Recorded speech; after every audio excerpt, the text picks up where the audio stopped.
Hello everyone, welcome to Saroj Mishra's YouTube channel. मेरे YouTube channel पर आप सभी का बहुत बहुत स्वागत है। काफ़ी सारी वैकेंसीज जो है ना आप देखने को मिलने लगी हैं। जैसे ही इलेक्शंस खत्म हुए, आचार संहिता खत्म हो गई है, तो अब काफ़ी वैकेंसीज आने भी लगी हैं और आने के चांसेस भी बन रहे हैं। तो ऑफिस असिस्टेंट की पोस्ट है, काफ़ी ज़्यादा वैकेंसीज है, 5600 परमानेंट पोस्ट है। और एनी ग्रेजुएट, कोई भी स्नातक किसी भी सब्जेक्ट स्पेशलाइजेशन से ग्रेजुएट है, स्नातक है, तो आप यहाँ पर एप्लीकेशन कर सकते हैं। एज क्राइटेरिया चेक कर लेंगे, एज में रिलैक्सेशन भी देखेंगे और साथ ही साथ फी कितनी है, कहाँ से ये नोटिफिकेशन है। ऑल इंडिया लेवल से वैकेंसीज हैं, तो पूरे देश भर में वैकेंसीज अलग अलग स्टेट में फिल की जाएंगी। आपका प्रेफर्ड स्टेट भी मिल सकता है और एग्जाम सेंटर्स भी ऑल ओवर इंडिया रखे जा रहे हैं, हर स्टेट में अलग अलग सिटीज में। तो एग्जाम सेंटर भी मोस्टली प्रेफर्ड एग्जाम सेंटर मिल जाएगा या आसपास ही आपको एग्जाम सेंटर भी मिल जाएगा। सैलरी 40,000 अराउंड एक्सपेक्ट कर सकते हैं क्योंकि ऑफिस असिस्टेंट की पोस्ट है। लेकिन जब एक बार परमानेंट पोस्ट पर आप रिक्रूट हो जाते हैं तो सैलरी हमेशा बढ़ती रहती है। डियरनेस अलावेंस, महंगाई भत्ता साल में 2 बार बढ़ता है। जैसे ही ईयर एंड होता है तो मेन जो बेसिक है, बेसिक आपका बढ़ जाता है, इससे पूरी जो सैलरी है धीरे धीरे बढ़ने लगती है। साथ ही साथ जॉब सिक्योरिटी भी मिलती है। तो बाकी डिटेल आगे वीडियो में चेक करेंगे कहाँ से वैकेंसीज आई हुई हैं और जितना भी इंफॉर्मेशन पॉसिबल होगा वो वीडियो में ही प्रोवाइड कर दी जाएंगी। टोटल 76 पेजेस हैं, पीडीएफ है ये 76 पेजेस की। हर चीज पढ़ना पॉसिबल नहीं है, लेकिन जो भी मुझे याद आएगा कि ये बताना जरूरी है वीडियो में और मिल भी जाए तो मैं वो एक्सप्लेन कर देती हूँ वीडियो में। 1 जून 2024, 1 जून 2024 को बेस लेके आप एज कैलकुलेट करेंगे। ग्रुप बी पोस्ट है, ऑफिस असिस्टेंट मल्टीपर्पज स्टाफ भी जिसे बुलाते हैं। 18 ईयर्स मिनिमम होना चाहिए। 28 ईयर्स ये जो लिखा हुआ है ये जनरल कैटेगरी, अनरिजर्व कैटेगरी के लिए है। अगर आप रिजर्वेशन से, रिजर्व कैटेगरी से बिलोंग करते हैं तो ऊपरी आयु सीमा में छूट मिलेगी। अगर एज कैलकुलेशन करने में प्रॉब्लम हो रही है तो रेफरेंस के लिए 2 डेट दिए हुए, ये 2 डेट रेफरेंस के लिए आप ले सकते हैं, समझ में आएगी चीजें। अब नोटिफिकेशन आप समझ गए होंगे, institute of banking personal selection की तरफ से, आईबीपीएस की तरफ से एडवर्टीजमेंट रिलीज कर दी गई। 2-3 दिन हो गए, बट इसका जो एक है ना ऑफिसर स्केल 1, इसके लिए मैंने एक सेपरेट वीडियो बना दी थी कि ऑफिसर स्केल 1 के लिए क्या क्या जो मेन हाइलाइट्स हैं वो कैसे क्या क्या है। ऑफिस असिस्टेंट के लिए रह गए थे और इसके भी वैकेंसीज भी काफी ज्यादा है। 5585 अराउंड वैकेंसीज है, जिससे आप समझ सकते हैं 5600 वैकेंसीज हैं। क्योंकि वैकेंसीज भी टेंटेटिव रहती है तो थोड़ा कम ज्यादा होता रहता है। तो 5000 से लेकर 6000 तक वैकेंसीज रहने वाली हैं, ये आप समझ सकते हैं। अब इसमें जो है कॉमन रिक्रूटमेंट प्रोसेस होता है, इसलिए ऑल ओवर इंडिया इसके एग्जाम सेंटर्स भी मिलेंगे। ऑनलाइन एग्जामिनेशन होता है, यहाँ लिख दिया ऑनलाइन एग्जामिनेशन होता है। इंटरव्यूज भी होते हैं, प्रीलिम्स होता है, मेंस होता है, इंटरव्यूज भी होते हैं।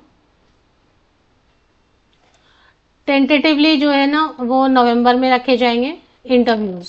इसके पहले इंटरव्यूज अगर नवंबर में होंगे तो इसके पहले प्रीलिम्स मेन सब कवर हो जाएगा। ऑनलाइन एप्लीकेशन ऑलरेडी शुरू हो चुके हैं। 7 जून को ही एडवर्टीजमेंट और ऑनलाइन एप्लीकेशन सब आ गए थे, पोर्टल जारी हो गया था।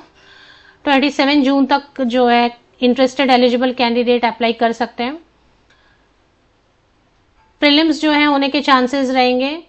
प्री एग्जाम ट्रेनिंग भी है इसमें। प्री एग्जाम ट्रेनिंग में जो सेंटर्स भी बनाए गए हैं, जो कैंडिडेट इंटरेस्टेड है कि हाँ प्री एग्जाम ट्रेनिंग लेना चाहिए सो दैट एग्जाम अच्छा रहे, तो 22 जुलाई से लेके 27 जुलाई तक सेंटर्स इसमें बताए गए हैं पीडीएफ में। अगर मुझे मिलता है तो मैं आपको प्री एग्जाम ट्रेनिंग के लिए कहाँ कहाँ पर सेंटर्स हैं आप जाके अटेंड कर सकते हैं।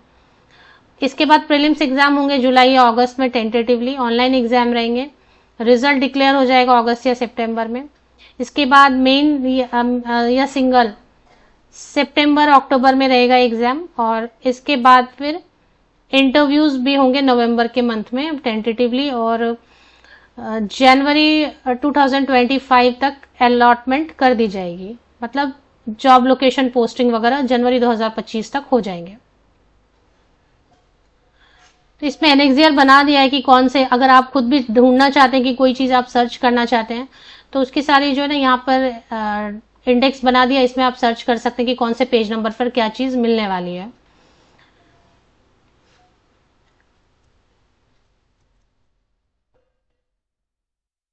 पेज नंबर 4 पर आप अगर आप आते, पेज नंबर 4 मतलब यहाँ पर आपको देखना पड़ेगा नीचे क्या, पेज नंबर 1 बता रहे हैं, go to index, page number 1 बता रहे हैं इसमें। तो इसमें लिखा क्या है वो देख लेते हैं। सबसे इंपॉर्टेंट चीज, for the post of officer scale 1 and office assistant multipurpose. फिलहाल हम ये सेक्शन देख रहे हैं, ऑफिस असिस्टेंट वाली जो डिटेल्स है वो चेक कर रहे हैं इस वीडियो में। तो इसमें 2 टियर होंगे, मतलब ऑनलाइन एग्जाम होगा, प्रीलिम्स एंड मेन एग्जामिनेशन होगा। ये पहले भी कवर कर दिया और फिर से इसमें आपको ऑप्शंस बहुत मिल रहे हैं एग्जाम देने के लिए। जो मीडियम होता है, हिंदी और इंग्लिश तो है ही है, और साथ ही साथ जो है एक रूरल लैंग्वेज भी, जो रीजनल लैंग्वेज भी आपको कहीं कहीं पर देखने को मिलेगा, उसमें भी आप एग्जाम दे सकते हैं। तो यहाँ पर ये एक प्लस चीज है।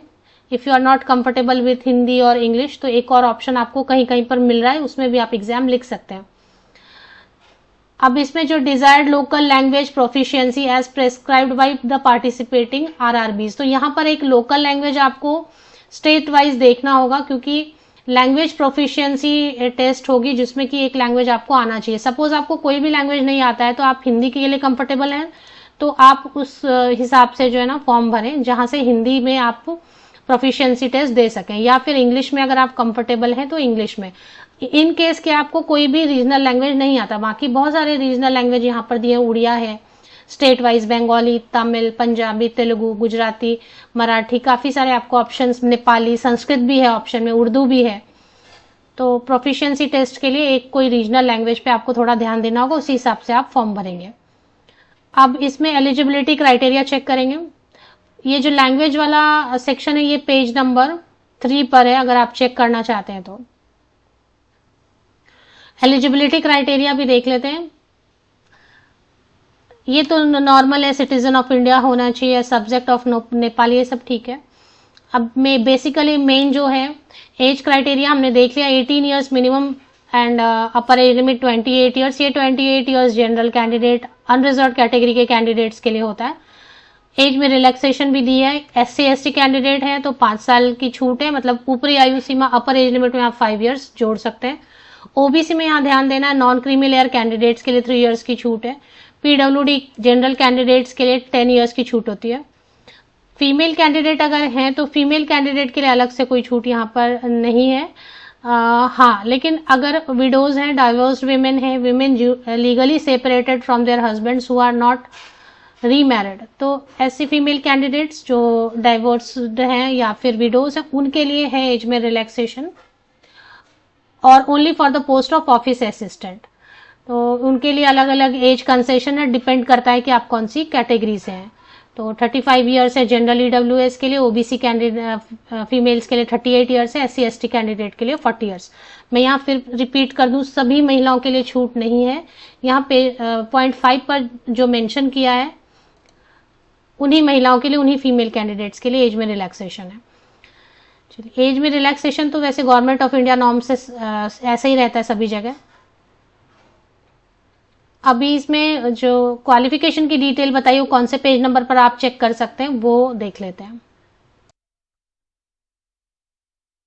Educational qualification and post qualification experience, तो ऑफिस असिस्टेंट या मल्टीपर्पज स्टाफ की जो पोस्ट है इसके लिए पोस्ट क्वालिफिकेशन एक्सपीरियंस कुछ भी नहीं मांग रहे, एक्सपीरियंस की कोई जरूरत नहीं है। आपके पास है तो ठीक है, बट यहाँ पर फॉर्म भरते वक्त आपको ऐसे किसी एक्सपीरियंस को मैंडेटरी नहीं किया गया, मांगा नहीं गया है। और on the last date of online registration 27 June 2024 तक आपकी जो क्वालिफिकेशन मांगी गई है पोस्ट के लिए वो कंप्लीट हो जानी चाहिए, मतलब bachelor degree in any discipline, कोई भी सब्जेक्ट हो, BA, BSc, BCom, BE, BTech, BCA, BMS, BMM और भी कई सारे आजकल बैचलर डिग्री चल रहे हैं, अलग अलग ग्रेजुएशन प्रोग्राम चल रहे हैं, तो किसी से भी ग्रेजुएट होना चाहिए। मेडिकल वाले भी चाहें तो कर सकते हैं, तो इसमें बस ग्रेजुएट होना है। परसेंटेज का भी प्रॉब्लम यहाँ पर नहीं है, परसेंटेज नहीं कुछ बता रहे हैं। साथ ही साथ एक लोकल लैंग्वेज जो मैंने आपको ऊपर बता दिया है, लोकल लैंग्वेज का एक कंडीशन है, वो ऊपर ही मैंने पहले ही वीडियो में बता दिया है, तो अगर आपने स्किप किया है तो आप बैक चले जाएं। एक लोकल लैंग्वेज आपको आना होगा, और डिजायरेबल में मैंडेटरी भी नहीं है, कंप्यूटर थोड़ा आना चाहिए, नहीं आता है तो भी चलेगा। कंप्यूटर बेसिक्स, जैसे कि अभी आप वर्ड पे काम करते हैं, एक्सेल शीट आना चाहिए, थोड़ा बहुत आता है तो ठीक है, नहीं तो कोई बात नहीं है। अभी प्रोफिशिएंसी इन लोकल लैंग्वेज का क्या मतलब है वो डिफाइन कर रहे हैं यहाँ पर। Candidates who have already studied the language of the state in standard 8 और any level above standard 8 in government और रिकॉग्नाइज्ड बोर्ड ऑफ एजुकेशन। तो यहाँ पर बता रहे हैं कि आपने स्टैंडर्ड 8 में पढ़ा हो वो लोकल लैंग्वेज, जिसके लिए आप फॉर्म भरेंगे और आप वो लैंग्वेज चूज करेंगे, तो आपने वो स्टैंडर्ड 8 में वो लैंग्वेज पढ़ी हो। अगर स्टैंडर्ड 8 में नहीं पढ़ा है, उसके हायर लेवल में भी आपने कोई लैंग्वेज पढ़ा है तो वो भी चलेगा। और अगर कोई लैंग्वेज नहीं आपने पढ़ा है जिसमें आप अप्लाई कर रहे हैं, तो भी आपको जो है ना 6 महीने का टाइम दिया जाएगा। सिलेक्शन के बाद, फाइनल ज्वाइनिंग के बाद, सिलेक्शन के बाद आपको 6 महीने का टाइम दिया जाएगा। उसमें आपको जो है वो प्रोफिशिएंसी के लिए बताएंगे कि क्या टेस्ट देना है या क्या वो करना होगा आपको। तो हिंदी और इंग्लिश तो सभी में रहता है। अगर कुछ भी नहीं आ रहा है लोकल लैंग्वेज, तो आप हिंदी और इंग्लिश का ऑप्शन तो चूज कर ही सकते हैं। तो ये एक कंडीशन है, इसको मैंने बता दिया।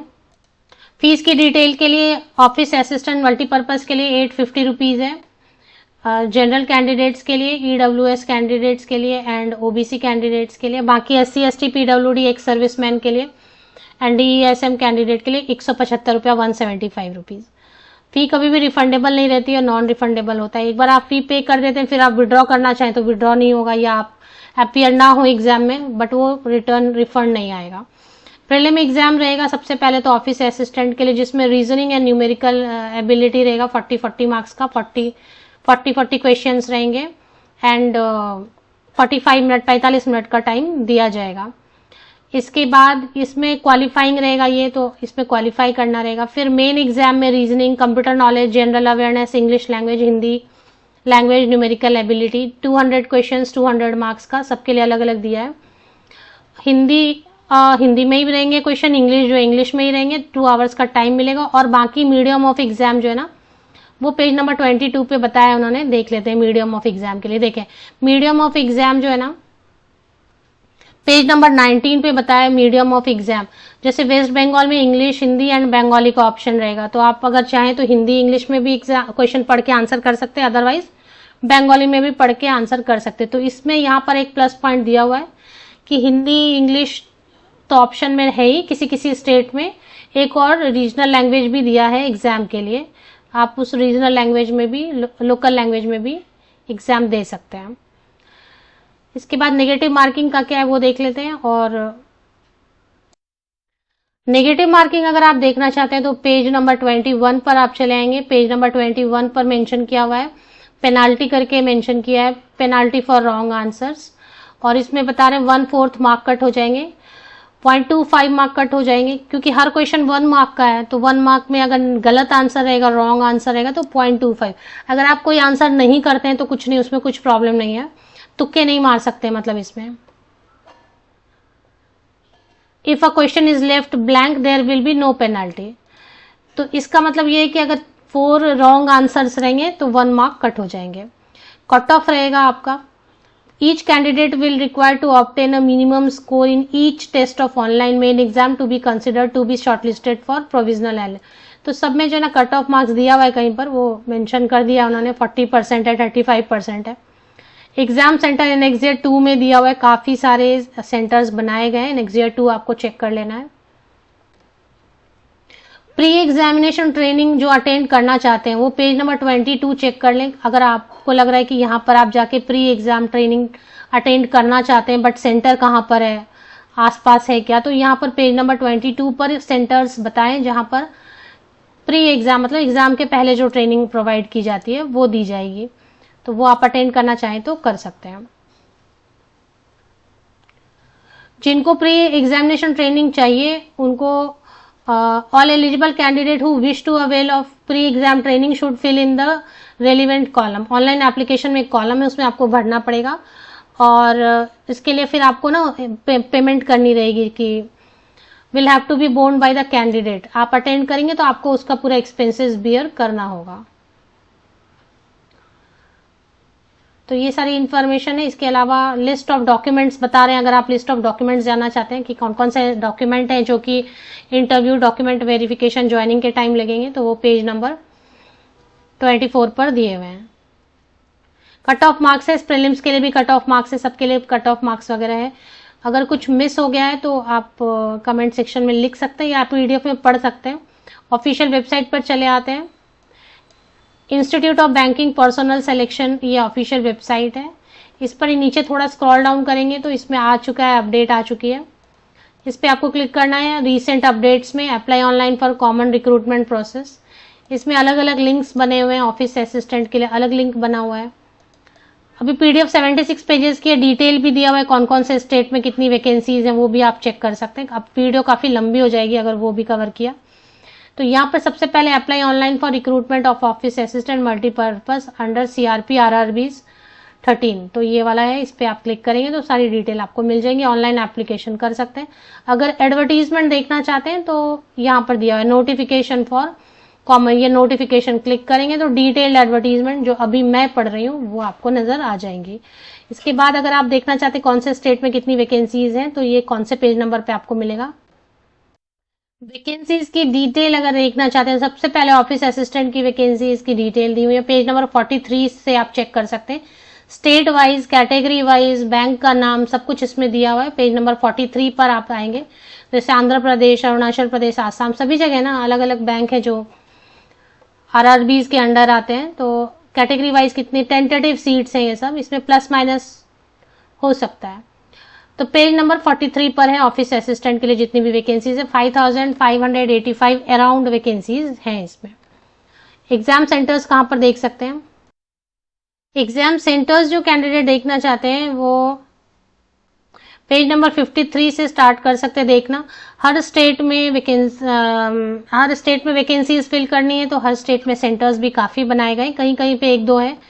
इसमें ऐसा लिखा है कि सेंटर्स हो सकता है, कुछ केसेस में ऐसा हो सकता है कि जो सेंटर आप फिल करेंगे प्रेफरेंस में वो आपको शायद ना मिले। अब जैसे आप अरुणाचल प्रदेश में देखेंगे एक ही सेंटर है, बहुत सारे कैंडिडेट हैं, फॉर्म फिल कर दिया तो ऑब्वियसली इस सेंटर के बाहर भी देंगे। ऐसे ही कुछ जगह पे है 2-3 ही सेंटर्स हैं, अगर ज़्यादा कैंडिडेट फॉर्म फिल कर देते हैं तो बाहर सेंटर देंगे। तो इस तरीके कुछ चांसेस हो सकते हैं जहाँ पे खास करके वैसा होगा जहाँ एक एक या दो ही सेंटर्स हैं। तो पेज नंबर 54, 53 और 52 पर सेंटर्स, 53 एंड 54 पर सेंटर्स हैं, एग्जाम सेंटर्स हैं, जिसमें प्रीलिम एग्जाम सेंटर अलग से बताए हुए हैं, सिंगल मेन एग्जाम सेंटर अलग से बताए हुए हैं। तो ये आप चेक कर सकते हैं। काफ़ी सारी डिटेल्स मैंने कवर कर दी है वीडियो में, फिर भी कुछ अगर रह गया है तो आप पूरी डिटेल्ड एडवर्टीजमेंट पढ़ सकते हैं। मैं लिंक्स प्रोवाइड कर देती हूँ, जो एडवर्टीजमेंट है इसकी लिंक और साथ ही साथ IBPS की मेन ऑफिशियल वेबसाइट की लिंक के लिए मेरे इसी यूट्यूब वीडियो के डिस्क्रिप्शन बॉक्स को नीचे तक स्क्रॉल डाउन करके चेक कर लें, लिंक्स आपको मिल जाएंगे।